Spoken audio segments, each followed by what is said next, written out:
দেশে চলছে বিনিয়োগ সম্মেলন। এতে বসেছে বিশ্বের বড় বিনিয়োগকারীদের মিলন মেলা। মঙ্গলবার দ্বিতীয় দিনের মতো চলে এই মেলা। এদিন রাজধানীতে মূল পর্ব অনুষ্ঠিত হলেও বিনিয়োগকারীরা পরিদর্শনে যান ঢাকার বাইরে। নারায়ণগঞ্জের ২৫০০ বিশেষ অর্থনৈতিক অঞ্চল পরিদর্শন করেন চীন, জাপান, সৌদি আরব সহ বিভিন্ন দেশের ৩৬ বিনিয়োগকারী। সেখানে তাৎক্ষণিকভাবে সুইডিশ কোম্পানি নির্লন ১০,০০০ স্কোয়ার ফিটের একটি জায়গা নেয়ার চুক্তি স্বাক্ষর করে। এ সময় প্রধান উপদেষ্টার উপপ্রেস সচিব আজাদ মজুমদার বলেন, সরকারের নতুন নীতিতে দেশে বিদেশি বিনিয়োগ বাড়ছে। $২০০ মিলিয়ন মতো বিনিয়োগ এখানে এসেছে, আরো অনেক বিনিয়োগ এখানে প্রক্রিয়াধীন আছে।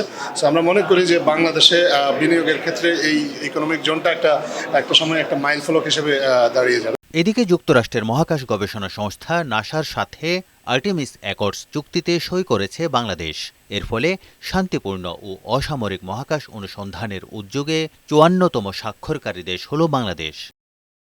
অন্যদিকে বিনিয়োগ উন্নয়ন বোর্ডের চেয়ারম্যান আশিক চৌধুরী বলেন, বিনিয়োগকারীরা আমলাতান্ত্রিক জটিলতা থেকে মুক্তি চায়।